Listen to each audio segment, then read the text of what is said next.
예, 안녕하세요. 김용원 의무사입니다. 오늘은 공무직이 공무원과의 관계에서 근로기준법 6조에서 규정하고 있는 사회적 신분에 해당하는지 여기에 대한 판례를 하나 소개해드리겠습니다. 보시면 알겠지만 상당히 오랜 기간 동안에 끌었던 판례고, 그리고 그냥 판결도 아니고 전원합의체에서 판결을 한 그런 내용입니다. 나름대로 사회적으로 굉장히 중요한 판례라고 볼 수가 있겠죠. 특별히 근로기준법에서는 6조가 중요합니다. 차별적 처우를 금지하고 있죠. 그런데 차별적 처우에 대한 금지 사유가 네 가지입니다. 국적, 신앙, 그 다음에 남녀, 그 다음에 사회적 신분이에요. 사회적 신분에 대한 논쟁은 지금까지도 이어지고 있습니다. 특별히 이 판례는 사회적 신분에 과연 이제 무기계약직이라는 신분이 포함될 수 있는 것인지, 특별히 이 무기계약직이 공무원과의 관계에서 사회적 신분에 해당할 수 있는 것인지, 자, 여기에 대한 하나의 쟁점을 해결한, 물론 그 쟁점이 서로 간에 옳다 그러다의 문제라기보다도 법원에서 이제 하나의 쟁점을 해결한 그런 판례로 이해할 수가 있겠습니다. 자, 판례를 소개해드리겠습니다. 자, 여기 이제 국토관리원 분이 계시고요. 이분은 무기계약직입니다. 우리가 소위 이제 공무직이라는 표현을 쓰고 있어요. 국토교통부에서 계약을 체결한 이런 무기계약직입니다. 이분들이 주로 도로의 유지라든지 보수 업무를 감당하고 있고, 과적 차량을 단속하는 업무를 또 하고 있습니다. 그런데 또 공무원도 있는 거죠. 공무원들이 운전직, 과적 단속직 이런 공무원들이 근무를 하고 계세요. 자, 그런데 이 둘 사이에 차별적인 처우가 있는 겁니다. 그러니까 불리한 처우가 있는 거죠. 공무원들은 정근수당, 성과상여금, 가족수당, 직급보조수당 이런 것들을 지급을 하고 있습니다. 그런데 국토관리원분들은 이런 수당들을 지급하고 있지를 않습니다. 자, 그러자 이 국토관리원분들이 이거는 이제 나의 신분이 공무직이라는 이런 신분이 무기계약직이라는 이런 신분이 사회적 신분이 되는 거 아니냐 이거죠. 그러면 이건 사회적 신분에 따라서 차별을 하고 있는 거 아니냐. 근데 이 차별에는 합리적 이유가 없다는 겁니다. 그러니까 이거는 근로기준법 6조 위반이기 때문에 자, 여기에 대한 이제 불법 행위에 따른 손배를 청구한 그런 사건으로 이해할 수가 있습니다.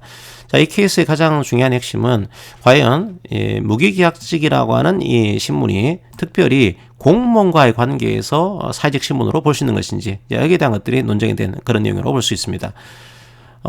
정확히 말씀드리면은 이 판례는 일반 사기업 내에서의 정규직과 무기계약직 사이의 차별을 다루고 있지는 않습니다.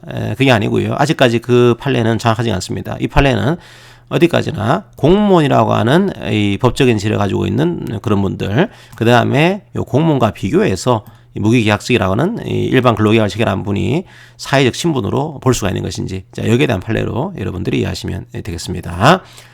자, 한번 판례의 결론을 볼까요? 결론은 단순하게 나왔습니다. 오랜 기간을 끌었지만 굉장히 판례는 아주 단순히 나왔죠. 물론 여기서 별개 의견, 반대 의견, 여러 의견이 나왔습니다. 다수 의견을 채택을 한 겁니다. 한번 다수 의견을 볼까요? 자, 과연 공무원과의 관계에서, 자, 일반 사기업체의 정규직과의 관계가 아니고요. 공무원과의 관계에서 이 공무직이라고 하는 고용상의 지위가 사익신분에 해당하는지, 거기에 대한 판례입니다. 자, 공무원에 대한 다양한 이제 법적인 지위를 얘기합니다. 첫 번째로 공무원직은 특수하다는 거죠. 공법상의 신분관계를 형성합니다. 사업상의 신분관계가 아닌 거죠. 그리고 공무원으로서의 각종 법률상 의무를 부담을 하고 있습니다. 특별히 공무원들은 근무 조건이 계약을 통해 결정되는 게 아니고 법령의 규율에 따라서 근로조건을 결정합니다. 그리고 단협을 통해서 근로조건을 올릴 수 있는 그런 구조가 아닙니다. 법령이 바뀌지 않으면은 단체 계약의 효력을 부정하거든요. 그 단체 계약으로 근로조건을 올리는데 한계를 가지고 있는 거죠. 그 다음에 공무원에게 지급되는 보수라고 하는 것이 단순하게 우리가 일반 근로자들의 임금은 근로의 대가로서의 성격만 인정해주고 있습니다. 하지만 공무원에게 지급되는 보수는 근로의 대가로서의 성격, 이것만 인정하고 있는 것이 아니고 직업 공무원 제도의 유지를 위한 그런 정책적인 목적도 포함되어 있다, 이런 얘기를 하고 있어요. 그 다음에 공무원들은 전보인사를 하고 있습니다. 이제 보직이 바뀌는 거죠. 그러다 보니까 업무가 바뀔 가능성이 있습니다. 그럼에도 불구하고 업무가 바뀌더라도 공무원의 보수 체계는 동일합니다. 공무원들은 이제 직급 중심의 이제 그런 보수 체계를 가지고 있거든요. 업무가 바뀌더라도 보수가 달라지지 않는 그런 체계를 갖추고 있는 거죠. 자, 이런 공무원의 상황을 보니까 공무원이 아닌 사람들, 자, 그래서 이 국가와 기관에 정함이 없는 근로계약을 체결해서 일을 하고 있는 이런 국토관리원분들, 자, 이런 관리원분들이 무기계약직 근로자인데, 자, 이분들의 고용상의 지위는 사회적 신분에 해당하지 않는다라고 하는 판례를 제시하게 됩니다. 자, 그럼 이게 어떻게 되는 걸까요? 자, 이제 이게 사회적 신분이 돼야지만 비교할 수가 있습니다. 근데 이게 비교가 안 되는 거죠. 네 가지를 말씀드렸죠. 남녀, 국적, 신앙, 사회적 신분 여기에 해당하지 않는 겁니다.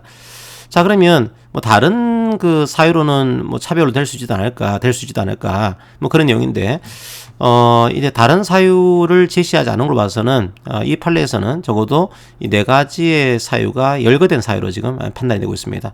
사회적 신분이 아닌 거니까 비교할 수가 없다라고 얘기를 하는 거죠. 자, 그러면 차별에서 비교할 사람이 없으면 아예 따져볼 필요가 없는 거죠. 이게 비교할 사람이 있어야지만 그 둘 사이에 불리한 초가 있는 것인지, 그 다음에 이 불리한 초에 합리적인 이유가 있는 것인지 따져볼 건데, 비교할 수가 없다. 그러면 아예 이 차별에 이 불리한 초에 합리적 이유가 있는지를 따져볼 필요가 없는 그런 구조가 만들어집니다. 그래서 단순하게 이 판례는 공무직은 특별히 공무원과의 관계에서는 사회적 신분이 아니기 때문에 차별적 처우가 아니다. 이렇게 본 그런 판례입니다.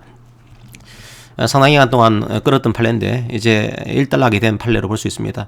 물론 이제 공무직 분들 입장에서는 참 아쉬운 판례일 겁니다. 자, 어쨌든 간에 이 판례에서 하나의 쟁점은 해결한 거죠. 하지만 남아있는 쟁점은 이제 또 있습니다. 뭔가 하면은 일반 사기업체에서의 정규직과 일반 사기업체에서의 무기계약직과의 관계를 또 사회적 신분으로 볼 수 있는 것인지, 여기에 대해서는 정확하게 얘기를 안 하고 있습니다. 왜냐하면 이 판례는 말씀드렸지만 공무원과의 관계에서 이 무기계약직분들이 사회적 신분이 아닌 거다, 이런 판례이기 때문에 그 판례는 남아있는 문제라고 볼 수가 있습니다. 이제 뭐 이 판례를 통해서 하나의 일단락이 지어지긴 했지만 상당히 사회적 신분에 대한 논쟁은 지금도 뜨거운 감자 중에 하나입니다. 이제 우리 사회가 이런 문제에서도 한 걸음 더 이제 전향적인 그런 판례가 나올 수 있게 되기를 바랍니다. 자, 오늘 판례 강의는 이것으로 마무리하도록 하겠습니다. 감사합니다.